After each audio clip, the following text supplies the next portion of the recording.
Title: The Ghost of the Channel Country, Unmasking the Inland Taipan. Visual: B-roll of the sun-baked, cracked earth of the Queensland and South Australian border. Heat waves shimmer over the horizon. The sound of a dry whistling wind fades into a low rhythmic pulse. Voiceover: Out here, in the dead heart of the Australian outback, the land doesn't just endure the sun, it's carved by it. We're in the Channel Country, a vast, desolate stretch of gibber plains and deep, tectonic fissures. It's a landscape that feels ancient, almost alien, where the margin for error is razor-thin deep. Within those sun-scorched cracks lives a creature that has topped every world's deadliest list, since lists were a thing. It's a biological enigma, a master of a disappearing act, and arguably the most misunderstood reptile on the planet.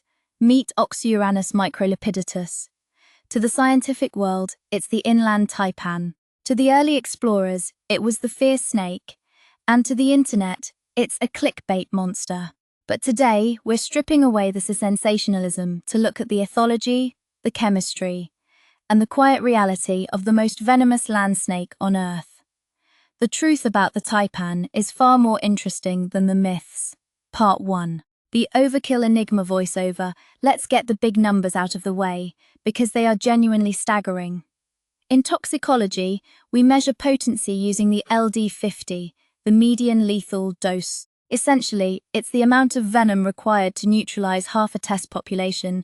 For the Inland Taipan, that figure is roughly 0.025 milligrams Colagazak. To put that in plain English, a single yield from one milking contains enough toxin to theoretically end the lives of over 100 grown men. It is significantly more toxic than a king cobra, a black mamba, or even its notorious cousin, the coastal taipan. But here's the kicker. Why? Evolution doesn't usually do overkill for the sake of it. Producing venom is metabolically expensive. It takes a massive amount of energy to synthesize these proteins. So why has this snake developed a chemical cocktail that could drop an elephant when it only eats small rats? The answer lies in the menu. The Inland Taipan is a specialist. It primarily hunts the long-haired rat, Rattus villosissimus. These aren't your average city rodents. They are tough, aggressive, and possess incredibly powerful incisors. If a snake bites a rat and the rat has 10 seconds to fight back, that snake risks a punctured lung or a lost eye. The taipan's venom isn't about being mean. It's an instant-off switch. It's a precision strike designed to shut down a dangerous prey item before it can even think about biting back. In the desert, a minor injury can be a death sentence, so the taipan doesn't take chances. Part 2. The Cocktail of the Deep Cracks voiceover. What actually happens if something is on the receiving end of a taipan strike? It isn't just one type of toxin, it's a systematic biological shutdown delivered in a fraction of a second. First, you have the neurotoxins. These act like a biological jammer, blocking the signals from the brain to the muscles. Eventually, the diaphragm stops moving, and the respiratory system simply gives up. Then come the procoagulants. This is the truly sophisticated and terrifying part of the chemistry. The venom interferes with the blood's ability to clot, but it does so by using up all the body's clotting factors at once. It's a bit of a paradox. It causes microscopic clots throughout the system, which then leads to internal hemorrhaging, because there's nothing left to stop the bleeding elsewhere. Finally, there are hyaluronidase enzymes. Think of these as spreading factors. They thin the surrounding tissues, allowing the venom to reach the vital organs with frightening speed. It sounds like the ultimate predator. But here's the reality check.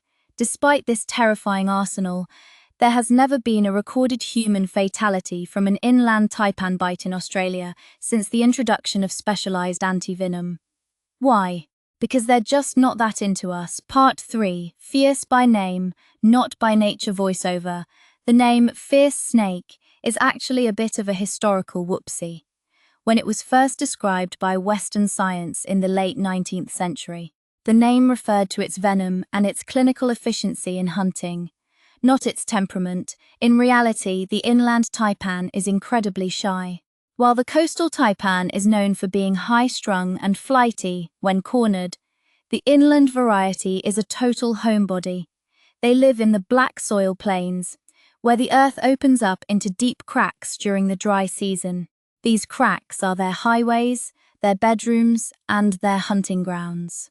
If a human walks by, the taipan's first, second, and third instinct is to retreat deep into the earth. You'd have to go to incredible lengths to actually get bitten by one in the wild. Most bites involve people trying to catch or handle them, a classic case of play stupid games, win stupid prizes.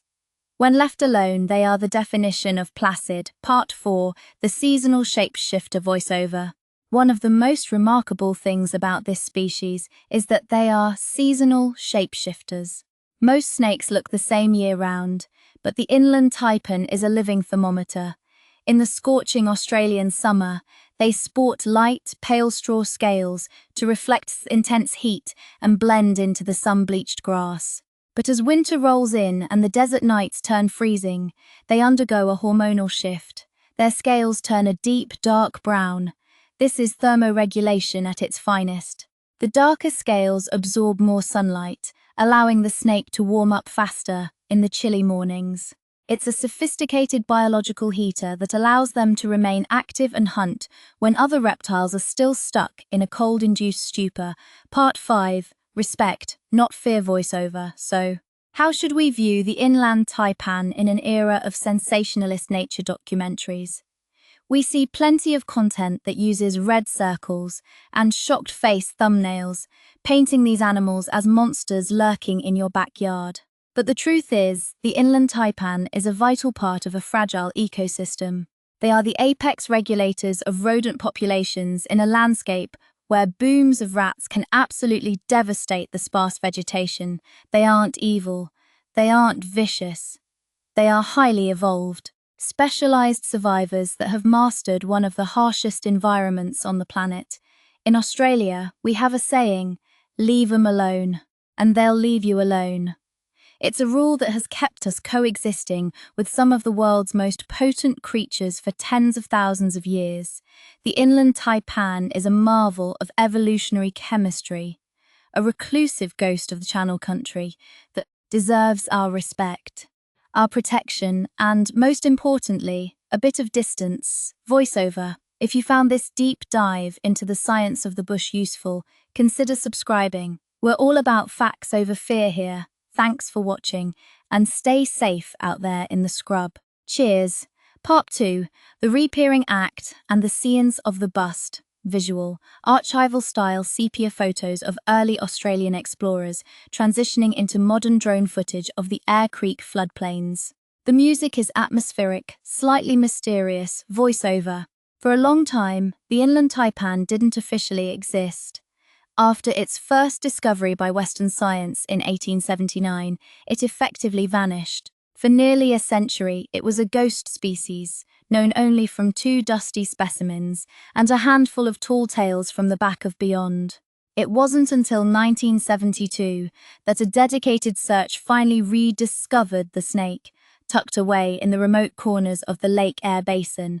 But while the scientific community was scratching its head, the local indigenous people, the people who have actually walked this country for millennia, already knew the snake well. To many, it is known as the Dandarabilla.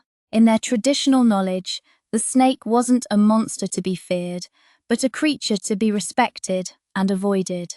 This highlights a recurring theme in Australian ethology. What we often call a new discovery is usually just us finally catching up to tens of thousands of years of existing observation. Section 1, the boom and bust sequel voiceover.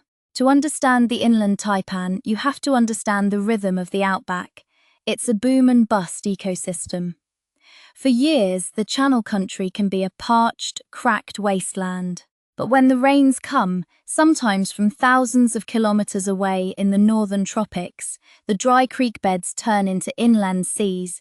This triggers a biological explosion. The long-haired rat populations skyrocket, turning the plains into a literal carpet of rodents. This is the taipan's boom time. They gorge themselves, growing rapidly and breeding. But when the water vanishes and the rats die off, the taipan has to survive the bust. This is where their unique physiology shines.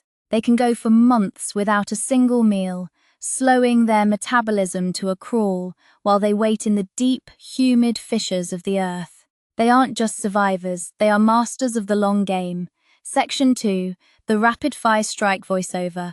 Most people think a snake bite is a single, slow lunge. With the Inland Taipan, it's more like a sewing machine. While many venomous snakes are strike and release hunters, biting once and then waiting for the prey to succumb, the taipan often employs a rapid-fire, multiple strike strategy. Because their prey is so dangerous, they don't just deliver one dose. They might strike 3 or 4 times in a single second, ensuring the rat's central nervous system is overwhelmed before it can even register it's been hit. This isn't aggression, it's efficiency. In the wild, if you lose your dinner, you might not get another chance for 3 months. You make every strike count. Section 3, a pharmacy and a fang voiceover. Now, let's talk about why we bother milking these snakes at all. It isn't just about making anti-venom, though that's obviously a pretty big deal if you're a herpetologist working in the field. The Inland Taipan's venom is a library of complex proteins that are currently being studied for their potential in human medicine. Those same procoagulants we talked about in part 1, the ones that mess with blood clotting, are being researched to develop new treatments for strokes and heart attacks. We're essentially looking at a deadly toxin and saying, right, how can we use this to save lives? By studying how these proteins target specific receptors in the body with such surgical precision, we can design medications that do the same thing. It's a classic case of nature's most potent poison, potentially becoming a medical breakthrough. Section 4. The ethics of the encounter voiceover. Because the Inland Taipan is so famous, it's become a bit of a trophy for social media adventurers. We see people heading out into the desert specifically to provoke them for a viral shot. But here's the thing. True wildlife respect means leaving the animal exactly as you found it. Every time a snake is forced to defensive strike for a camera, it's wasting precious energy and venom it needs for survival. If you're lucky enough to ever see one in the wild, you're looking at one of the rarest sights in the natural world. It's not a moment for a selfie, it's a moment for a long-lens photo and a quiet retreat. These snakes are a vital part of the Australian identity, not as a scary monster, but as a symbol of the Outback's incredible, rugged complexity. Voiceover. The Inland Taipan reminds us that being the most powerful doesn't mean you have to be the loudest. It lives a quiet, hidden life in the cracks of a harsh land, doing exactly what evolution designed it to do. Next time you see a headline about the world's deadliest snake, remember the Dandarabilla. Remember the shy shapeshifter of the black soil plains. Respect the venom, but admire the survivor. I reckon that's a fair way to look at it. Thanks for joining us for part 2. Don't forget to hit that subscribe button to keep up with the real stories of the Australian bush. Catch ya next time. Part 3. The Ancient Legacy and the Fragile Future. Visual. A slow sweeping drone shot rising from the cracks in the earth to show the vast, empty expanse of the floodplains. The sky is a deep, bruised purple at twilight. The music is low, cinematic, and slightly melancholic voiceover. To truly understand why the Inland Taipan is the way it is, we have to look back, way back. We're talking about an evolutionary lineage that has been fine-tuning its survival kit in the isolation of the Australian continent for millions of years. The taipan belongs to the elapid family, the front-fanged heavyweights of the snake world. But while their cousins, like the cobras of Asia or the mambas of Africa, evolved in vastly different landscapes, the taipan is a product of the Australian Great Drying. As the continent became more arid, these snakes became specialists in extreme living. Section 1. The evolutionary spillet voiceover. There's a common question in herpetology. How did one genus produce 2 such different animals as the coastal and the inland taipan? The coastal taipan, Oxyuranus scutulatus, is a generalist. It's long, lean, and thrives in the humid fringes of the north and east. But the inland taipan is a relict population. It's a specialist that stayed behind as the center of the country turned into a furnace. They evolved a unique relationship with the cracking clays of the air basin. These deep fissures aren't just a place to hide. They are a subterranean world that stays relatively cool and humid while the surface temperature hits a blistering 50 degrees Celsius. If those cracks weren't there, the inland taipan wouldn't be here. They are physically tied to the geology of the Channel Country, Section 2. Taipan vs. Brown Snack, a tale of two giants voiceover. In the deadliest snake debate, the inland taipan often gets compared to the eastern brown snake. It's a fair comparison. Both are Aussie icons, and both have venom that'll make a toxicologist's head spin, but their strategies for survival are polar opposites. The brown snake is a bold, adaptable survivor that has actually benefited from human expansion, thriving in suburbs and farms. It's often defensive and will stand its ground. The inland taipan, however, is a specialist of the wilderness. It has no interest in our backyards. While the brown snake's venom is designed for a broad range of prey, the taipan's venom is that hyper-specific surgical strike we discussed in Part 1. One is a rugged all-rounder, the other is a high-performance machine built for a very specific, very harsh environment. Understanding this distinction is the difference between fear-mongering and true ethology. Section 3. The threats in the shadows voiceover. Being the most venomous doesn't make you invincible. In fact, the inland taipan is quite vulnerable because they are so specialized, any change to their environment is a major threat. Climate change is a big one. If the flooding cycles of the Channel Country are disrupted, the boom years for the long-haired rats disappear. No rats, no taipans. Then there's the issue of feral predators.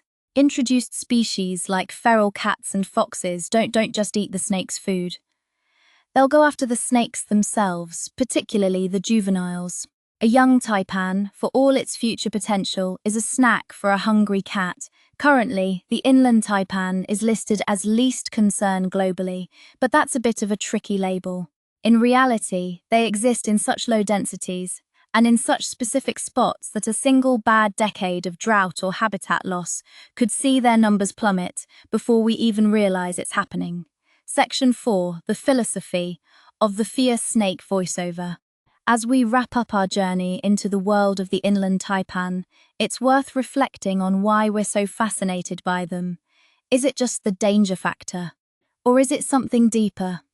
In a world where we've paved over so much of the wild, there's something humbling about knowing there are still places like the Channel Country, places where a creature as potent and ancient as the taipan lives out its life, completely indifferent to us. The fear snake isn't a villain. It's a biological masterpiece. It's a testament to the power of evolution and the resilience of life in the most unforgiving corners of the earth. By choosing respect over fear and science over sensationalism, we ensure that these ghosts of the cracks continue to haunt the desert for another million years. Voiceover, thanks for sticking with us through this 3-part deep dive. If you've learned something new about Australia's most famous recluse, let us know in the comments.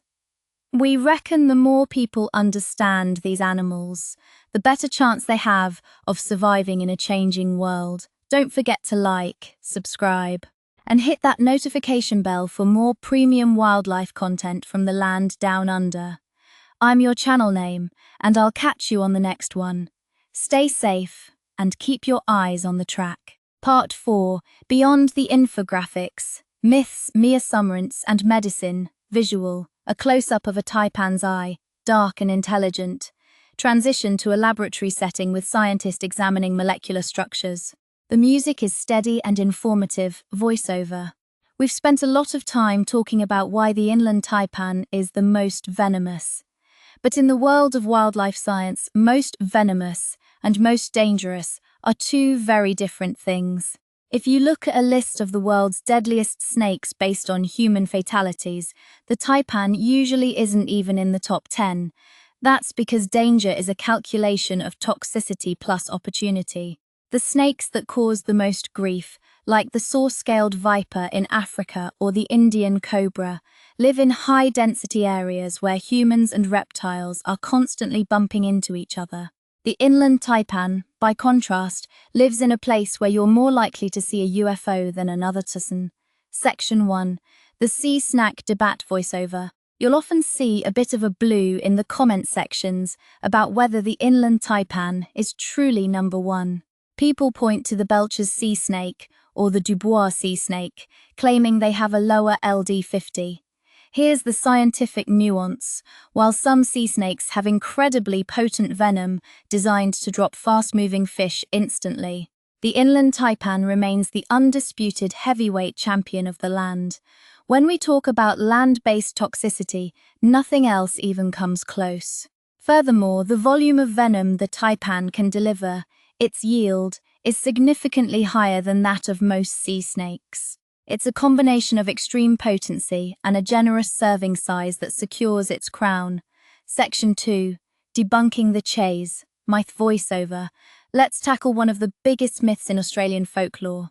The idea that a taipan will chase you across a paddock. Physiologically, snakes aren't built for marathons, they are sprinters. A snake's movement is an incredible feat of muscular coordination, but it's metabolically exhausting. A taipan might lunge or bluff charge if it feels its life is in immediate danger, but it isn't going to hunt you down like a movie monster.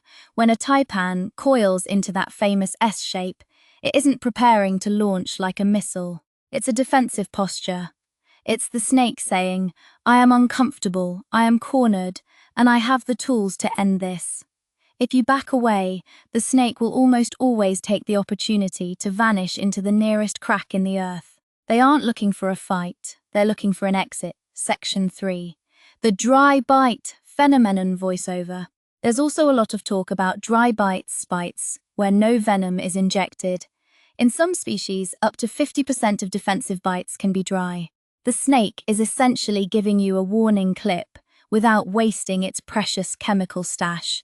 However, with the inland taipan, you really don't want to bet the house on a dry bite, because their survival strategy in the desert is so reliant on that instant off switch for prey.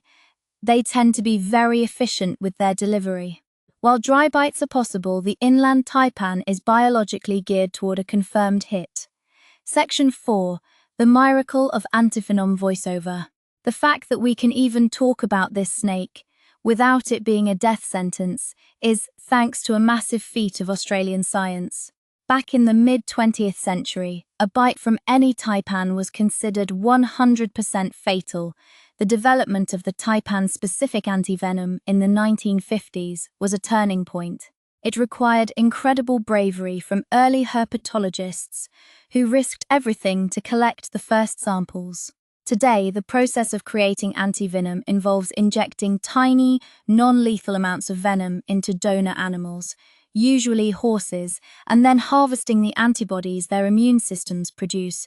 It's a complex, expensive process, but it means that today, if a researcher or a rare traveler is bitten, they have a very high chance of making a full recovery. It's a triumph of modern medicine over one of nature's most ancient weapons. Section 5. The final word voiceover. So, what have we learned about the ghost of the Channel Country? We've learned that it's a specialist, a survivor, and a seasonal shapeshifter. We've learned that its fierceness is a measure of its chemistry, not its personality. And we've learned that in the vast, complex puzzle of the Australian outback, even the most formidable predator has a delicate role to play. The inland taipan doesn't need to be feared. It needs to be understood. Because when we replace myths with evidence, we don't just become safer, we become better stewards of the wild world. Thanks for joining us for this series on the inland taipan. It's been a fair dinkum journey into the heart of the bush. Voiceover. If you enjoyed this deep dive, check out our other videos on Australian ethology and ecology. And as always, keep your boots on, stay on the track, and respect the locals, even the ones with fangs. Catch you later. Part 5. Coexistence in the Cracked Earth. Safety, Survival, and Steward Whip. Visual, a wide shot of the horizon at sunrise. The red dust of the Outback glows. Transition to clear, instructional graphics on first aid. The music is warm, steady, and resolute. Voiceover. We've spent this journey deconstructing the world's most venomous snake, from its molecular chemistry to its shy desert lifestyle. But for the few people who actually work, live, or travel through the Channel Country, the Inland Taipan isn't just a fascinating statistic. It's a neighbour. As we wrap up this deep dive, it's time to talk about the practical side of things. How do we coexist with a creature that possesses such a formidable toolkit? The answer isn't fear, it's preparation. Section 1. The golden rule of the bush voiceover. If you're ever lucky enough to spot an inland taipan in the wild, your first instinct might be a surge of adrenaline. That's natural.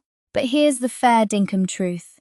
The snake is likely feeling 10 times more stress than you are. The best safety gear you can carry in the Outback isn't a shovel or a gun. It's a bit of common sense. If you see a snake, stop. Don't make sudden movements. Most snakes, including the taipan, perceive us as large looming predators. By standing still, you cease to be an immediate threat. Back away slowly and give the animal a wide berth. In the vastness of the gibber plains, there is plenty of room for both of you. Almost every snake bite in Australia occurs when someone tries to catch, kill, or harass the animal. If you leave them alone, they will almost certainly do the same for you. Section 2. The shines of the pressure immobilization. Technic voiceover now. Let's talk about the what if. If the unthinkable happens and someone is bitten by a taipan, or any Australian elapid, we don't use the old school methods you see in Hollywood. No cutting the wound, no sucking out venom, and definitely no tight tourniquets. In Australia, we use the pressure immobilization technique, or PIT. The genius of this method lies in understanding our own anatomy. Taipan venom is comprised of large protein molecules that primarily travel through our lymphatic system, not directly through the high-pressure bloodstream. The lymphatic system is moved by muscle contraction, by applying a firm, but not circulation cutting, crepe bandage, starting from the fingers or toes and wrapping all the way up the limb, and then splinting that limb to keep it still. You effectively shut down the pump that moves the venom toward the vital organs. It buys the victim the most precious commodity in a medical emergency. Time, Section 3, the ethical frontier voiceover. As wildlife creators and enthusiasts, we have a responsibility. The hero culture of social media, where people pin snakes or handle them for a thumbnail, is a bit of a worry. It spreads the wrong message about our relationship with the natural world. Premium wildlife observation is about being a fly on the wall. It's about using a long lens to capture the natural behavior of the fierce snake, without ever triggering its defensive response. When we respect an animal's boundaries, we're not just staying safe, we're preserving the dignity of the species. Section 4. The legacy of the desert ghost voiceover. The inland taipan is more than just a chemical powerhouse. It's a symbol of the Australian wilderness, a place that is rugged, dangerous, and incredibly beautiful all at once.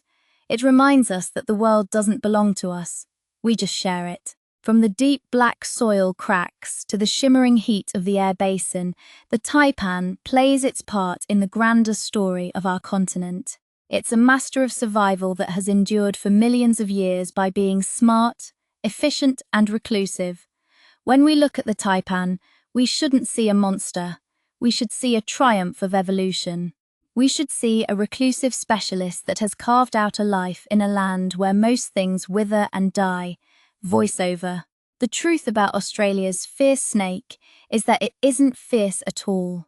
It's a quiet, dark-eyed observer of the desert, a keeper of the Outback's secrets. By choosing facts over fear, we protect both ourselves and the incredible biodiversity of this ancient land.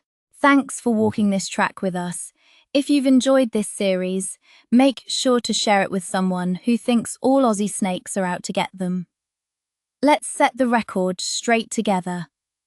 I'm your channel name. Stay curious, stay respectful, and I'll see you out in the scrub. Cheers.